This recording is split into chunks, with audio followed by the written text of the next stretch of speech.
Je ne considère pas que je fais un régime infini, mais simplement que je suis conscient de ce qui entre dans mon corps et que je fais en sorte de choisir les aliments qui me sont bénéfiques. Mais ça n'a pas toujours été le cas. Et je suis content de voir que grâce aux plantes, je peux facilement vivre pleinement. Quand on me demande pourquoi je suis devenu vegan, la première raison que je donne, c'est que c'est pour ma santé. Salut et bienvenue dans l'épisode 11 de Once Upon a Life, le podcast qui transforme ta réalité pour t'amener à rayonner et à t'élever. Je suis tellement heureux d'être de retour à tes côtés pour ce nouvel épisode. Si c'est la première fois que tu écoutes l'émission, laisse-moi te souhaiter chaleureusement la bienvenue. Je suis ravi de t'accueillir dans ce podcast destiné à toutes les personnes se définissant comme curieuses et souhaitant plus de liberté, de santé et d'opportunités. Pour profiter au mieux de ton expérience audio, je t'invite à garder l'esprit et même le cœur ouvert et à te préparer à explorer des sujets extraordinaires qui, j'en suis convaincu, vont t'aider à faire évoluer ou solidifier ta compréhension de la nature de l'univers tout entier. Aujourd'hui, je voulais te faire un épisode sur une question qu'on me pose beaucoup. C'est pourquoi est-ce que je suis vegan ? Je suis vegan depuis maintenant environ 2 ans et j'ai été végétarien pendant aussi environ 2 ans. Avant ça, j'étais carnivore. Je suis issu d'une famille espagnole, alors autant dire que je mangeais de la charcuterie, du fromage et qu'il y avait beaucoup de viande dans tous les plats qu'on me donnait. D'ailleurs, je mangeais de la viande presque matin, midi et soir. Et pourtant, aujourd'hui, j'en mange plus du tout. Et je vais même plus loin, je mange plus du tout de produits animaux. Dans cet épisode, je vais te partager les différentes raisons qui m'ont amené à être végétarien et ensuite à être vegan. Je vais te faire passer par tout mon cheminement. Attention, ici, je veux pas du tout t'inciter à être végétarien ou à être vegan. Je veux juste te montrer mon point de vue. Si toi t'es pas d'accord, il n'y a aucun problème. Et au contraire, on pourrait peut-être même en discuter. Je voulais simplement adresser toutes les questions qu'on me pose. Et puis aussi te montrer que être vegan, ça peut être aussi génial que d'être végétarien. Tu peux manger des choses différentes à chaque repas et tu peux vraiment te faire plaisir. Crois-moi. C'est peut-être ça en fait que j'ai envie de faire avec cet épisode. C'est simplement t'ouvrir un peu les yeux et te montrer que c'est possible. Et peut-être te donner envie de goûter à un plat totalement vegan.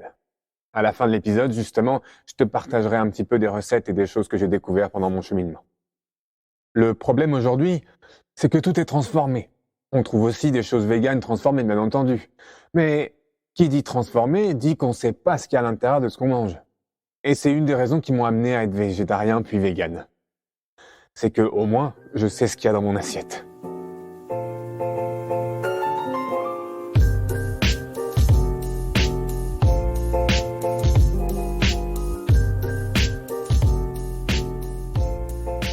Avant toute chose, on va commencer par notre fameuse première question. Quel est le dernier cadeau que la vie t'ait offert ? Pour ma part, aujourd'hui, j'ai envie de te répondre que je suis reconnaissant pour ma santé. Tout le monde autour de moi, et maintenant, là, tout de suite, je touche ma tête et je touche du bois, mais tout le monde autour de moi est tombé malade récemment. Il y a eu la grippe, il y a eu beaucoup de choses qui sont arrivées en même temps que l'hiver. Et pourtant, je suis content de voir que moi, toutes les choses que j'ai mises en place en me servant de l'Ayurveda, notamment, font effet.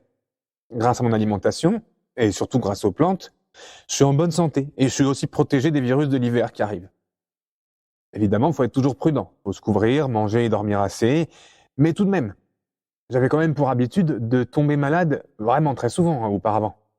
Et je suis content de voir que grâce aux plantes, je peux facilement vivre pleinement. Parce que oui, quand je parle de plantes, je parle de plantes médicinales, certes, celles que j'utilise et celles que je peux conseiller à mes clients. Mais je parle aussi de tout ce que je mange, puisque, tu as dû le comprendre, je suis vegan.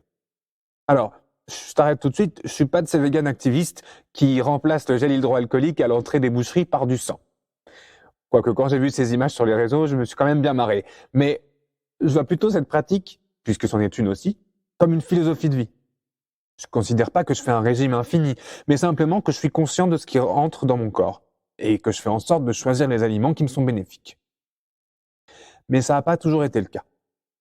Tu me découvres peut-être aujourd'hui et comme je te disais dans l'introduction, j'ai pas toujours été vegan. J'ai été carnivore et pendant longtemps. À tel point que j'ai souvent de la famille qui me demande « Mais comment tu fais ? T'aimais tellement ça la viande ? Comment est-ce qu'on peut changer autant ?» Ce à quoi je réponds, comment est-ce qu'on peut autant stagner? Attention, encore une fois, je vais te raconter beaucoup de choses dans cet épisode. Je vais te partager mes valeurs, qui ont beaucoup évolué depuis que je suis végane, mais je fais pas cet épisode pour te convaincre de devenir végane à tout prix. Je souhaite simplement te donner mon opinion et te partager mon cheminement. Ma famille, oui. Je lui réponds que je ne comprends pas comment est-ce qu'on peut autant stagner. Comment est-ce que, avec toutes les études scientifiques qui sont faites, on ne peut pas se demander si notre alimentation n'est pas en cause dans notre santé. D'autant plus que j'ai perdu 2 êtres chers de maladies qui peuvent être liées à l'alimentation. Une leucémie et la maladie d'Alzheimer. Quoique de toute façon, en Ayurveda, on dit bien que toute maladie provient d'une mauvaise alimentation. Quoi qu'il en soit, c'est vrai, je mangeais de la charcuterie, j'ai mangé des kebabs moi aussi, je suis allé très souvent au McDonald's. Ah oui, et j'adorais le foie gras. Alors ça, il y a beaucoup de gens qui pourront te le dire. Et si tu as écouté les épisodes précédents, tu comprends aussi que la nourriture peut cultiver notre santé et nous aider à être en équilibre. Et inversement aussi d'ailleurs, elle peut faire en sorte qu'on ne soit plus en équilibre et détériorer notre santé. Donc tu comprends aussi qu'une mauvaise nourriture peut nous mettre à mal, créer des toxines et donc des maladies. Pas étonnant que les personnes dans les hôpitaux, ceux dans lesquels on sert de la nourriture industrielle, ne guérissent pas rapidement. Quand on me demande pourquoi je suis devenu végane, la première raison que je donne, c'est que c'est pour ma santé.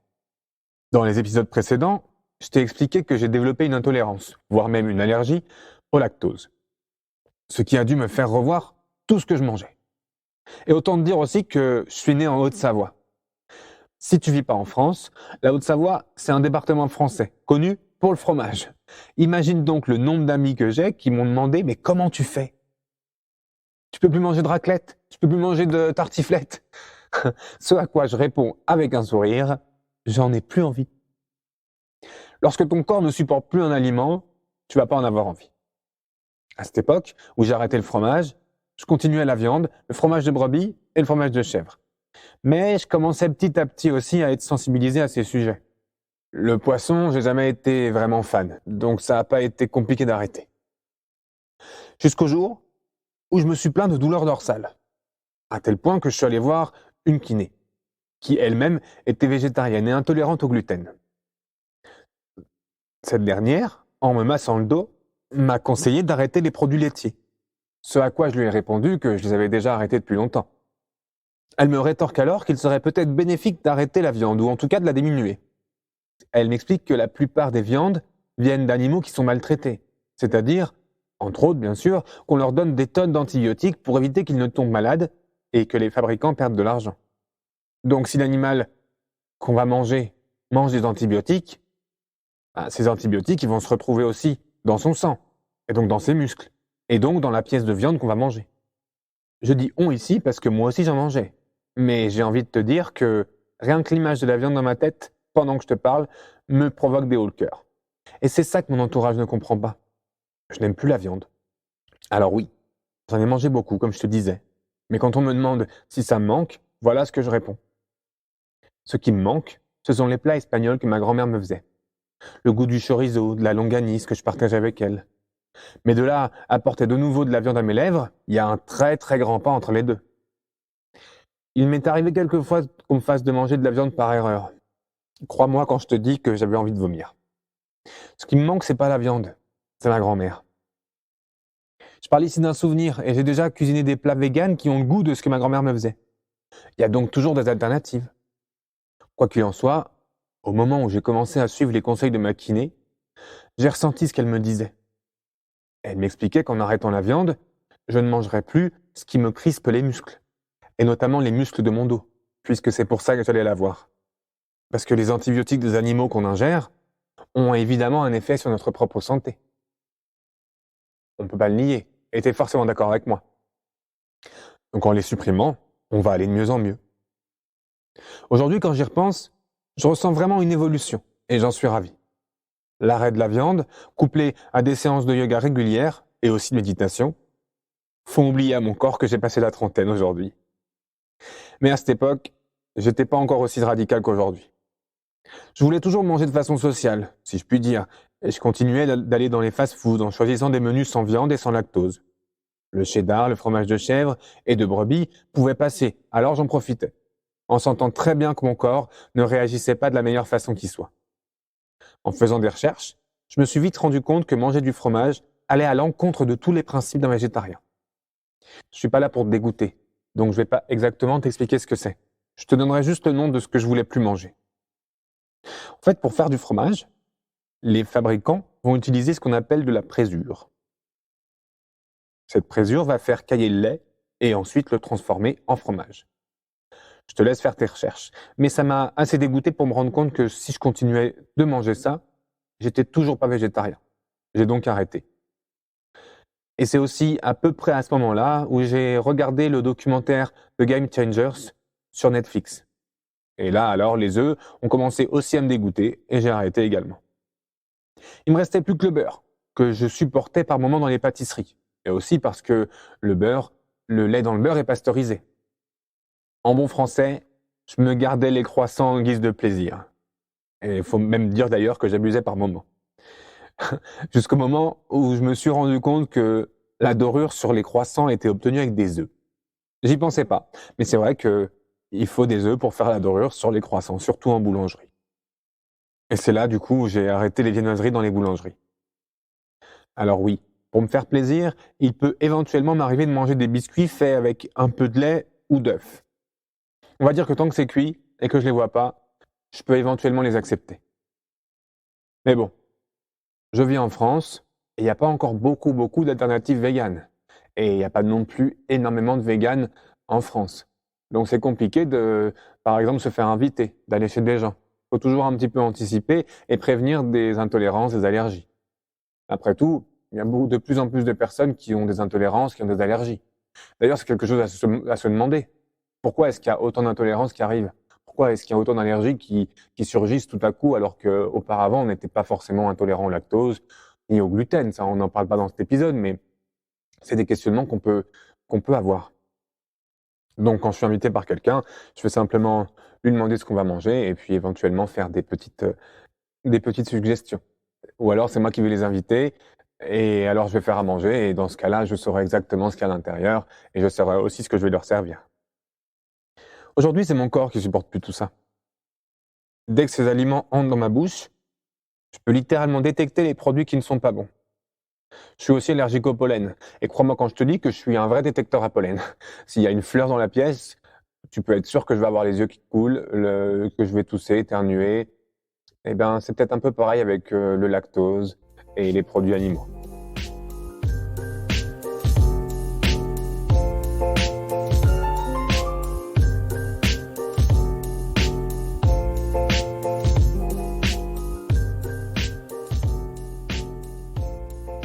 Aujourd'hui, je peux donc te dire que je suis végane. Il est vrai que par moment, au-delà du fait de se faire inviter, c'est aussi compliqué de trouver à manger si on veut manger en ville et surtout en France. Je suis parti aux États-Unis il y a de ça 2 ans. J'ai vécu 3 semaines dans une famille d'accueil, une famille qui était végane. Et je peux te dire que j'ai pas mangé une seule fois la même chose pendant ces 3 semaines. Tout était délicieux. Et dès que je sortais avec eux, on pouvait manger des choses qui étaient véganes, totalement véganes, sans lait, sans beurre. Je me souviens même que le jour de mon départ, ma mère d'accueil, si je peux dire ça comme ça, m'a emmené dans une boutique où il y avait plein de donuts. Mais des donuts, mais de partout, vraiment. Et donc je choisis les miens. Et à la fin, je lui dis, mais est-ce qu'il y a du lactose ou est-ce qu'il y a quelque chose avec des produits laitiers dedans? Elle me dit, mais non. Et même mon ami, du coup, me dit, mais non, t'inquiète pas, je t'ai pas amené là pour rien. Et je peux te dire qu'il y avait au moins une vingtaine, voire une trentaine de donuts avec des goûts différents. Et j'ai pu choisir ce que je voulais. C'est vrai que c'est pas quelque chose qui peut arriver en France. La plupart du temps, il faut faire ses propres repas. Mais je suis tellement content d'avoir retrouvé un corps en bonne santé et dans lequel je me sens libre. C'est un sentiment que je n'avais pas souvent avant et qui est dur à expliquer. Mais je sens mon corps sain. Je sens qu'à l'intérieur, je suis souple et à l'aise. C'est bizarre à dire, être souple à l'intérieur de son corps, mais c'est littéralement ce que je ressens. Tu peux te dire peut-être que c'est laborieux de se faire des repas tout le temps et de ne pas pouvoir avoir des choses préparées. Dans ce cas-là, moi je vais te répondre que par moment, il m'arrive de faire des plats en grande quantité pour pouvoir en réserver pour plus tard, peut-être même au congélateur. À ce propos, en Ayurveda, on dit qu'un repas doit être mangé au moment où il est fait. Dès lors qu'on attend, ce repas va perdre ses qualités nutritionnelles. En Ayurveda, on dit qu'on pourrait même pas manger un plat de la veille ou un plat d'un repas sur l'autre. Si je suis le soir, par exemple, je peux pas manger le repas du midi. Et plus j'attends, plus ce repas va avoir tendance à créer des toxines dans mon organisme. Pourtant, il est vrai que par moments, je le fais, puisqu'il faut savoir vivre avec son temps et il faut savoir trouver des solutions et des ressources. En tant que praticien, je te dirais que tant que tu manges pas tout le temps des choses qui sont réchauffées et que régulièrement tu te fais des repas à la minute, si je puis dire, on va dire que tout va bien. Après tout, chaque chose en son temps. On apprend petit à petit, on évolue et on ressent ce que les choses nous font. Mais pour revenir à ce que je disais au départ, il est d'ailleurs prouvé que les personnes qui mangent des produits animaux, les œufs, les produits laitiers y compris, ont les artères bouchées et que les véganes ont les artères normales et non obstruées par les toxines. Il est donc prouvé que les véganes ont plus de facilité sexuellement parlant. Il est aussi prouvé qu'un régime végétarien réduit l'apparition de cancer. Tu peux regarder en ligne et tu verras que beaucoup de sportifs olympiques sont véganes et en très bonne santé. On peut très bien avoir beaucoup de muscles et être végane. En y pensant, comment est-ce que le bœuf, qui se trouvera dans ton assiette, se nourrit? Avec de l'herbe. Et regarde sa corpulence. C'est quand même fou quand on y pense. Et si on pousse la réflexion un peu plus loin, on peut même se rendre compte que tous les nutriments que nous apporte la viande, de bœuf pour cet exemple, est en fait apporté par l'herbe que mange l'animal. Une question qu'on me pose souvent, c'est comment est-ce que tu trouves tes protéines? Tu te sens pas faible? Il y a bien des vitamines que tu trouves pas dans les plantes. Effectivement, comme je te disais tout à l'heure, je cuisine plus et je trouve des alternatives à la viande. Il y a beaucoup de protéines dans les lentilles, les pois chiches, les haricots rouges. Tout ce dont on a tous besoin se trouve dans la nature. On trouve tout dans les plantes. La vitamine B12 par exemple. On en entend souvent parler lorsqu'on aborde tous ces sujets. Je peux effectivement la trouver dans une levure qui s'appelle la levure maltée ou une levure diététique que tu peux trouver en magasin bio, entre autres, et qui va même pouvoir remplacer le fromage grâce à différentes recettes tellement elle a un goût qui va y ressembler. Ce qui est vrai par contre, c'est que pour avoir la quantité suffisante dans son corps pour que celui-ci ait les apports journaliers nécessaires, il faudra en manger beaucoup, et vraiment beaucoup. Alors pour me faciliter la vie, je prends des compléments alimentaires bio à base de plantes pour être sûr de rester en bonne santé. Mais qui n'a pas déjà pris des compléments alimentaires pour combler des carences en vitamine D, vitamine E ou magnésium? Je considère que c'est exactement pareil. Je pourrais aussi te parler des raisons écologiques qui supportent mon choix, mais je pense que c'est pas l'endroit.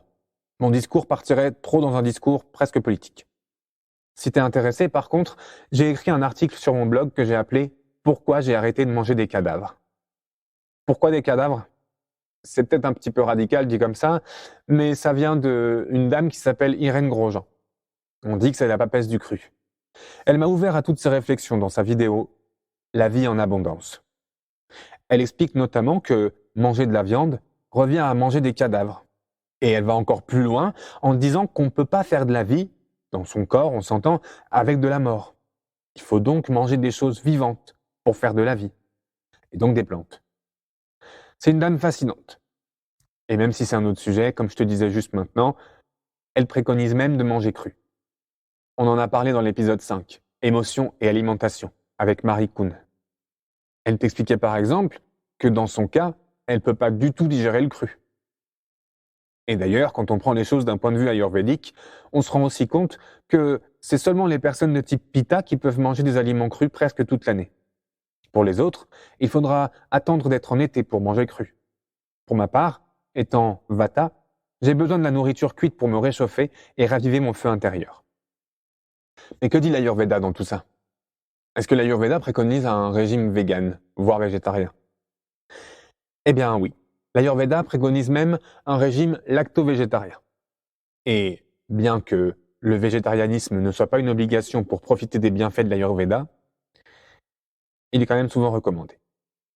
De nombreuses recherches mettent en évidence les bienfaits d'un régime sans viande.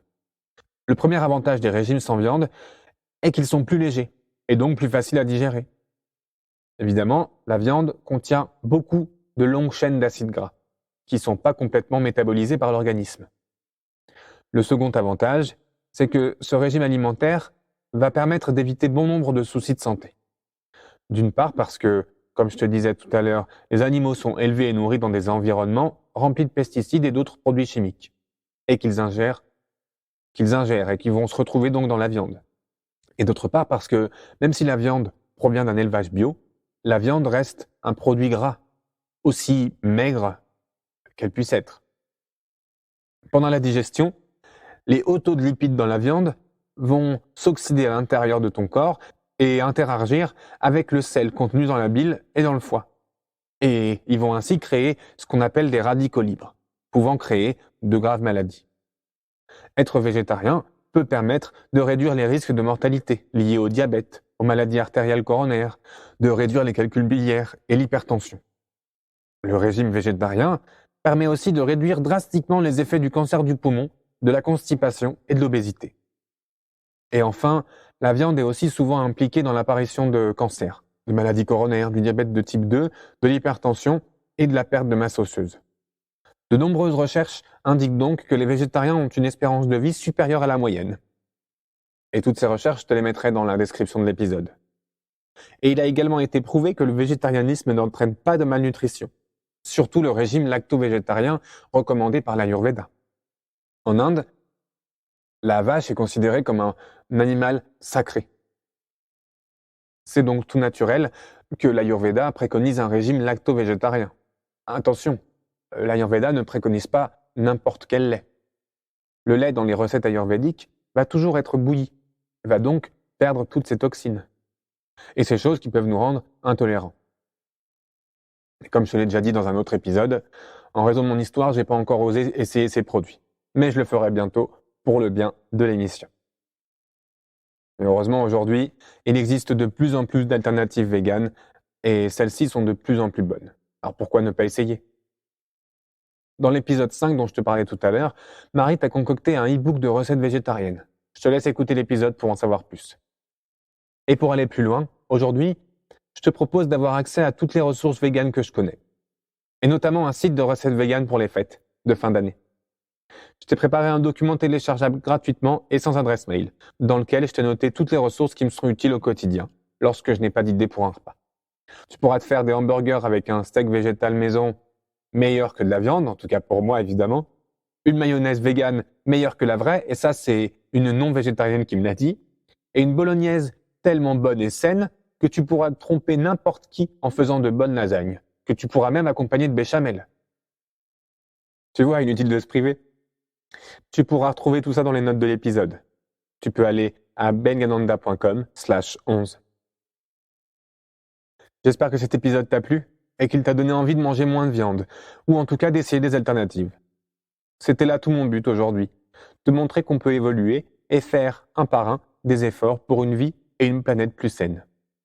Tu verras que le changement n'est pas si radical, qu'il peut se faire en douceur et avec beaucoup de plaisir. Accède à toutes les recettes véganes que je connais en allant à bengananda.com/11.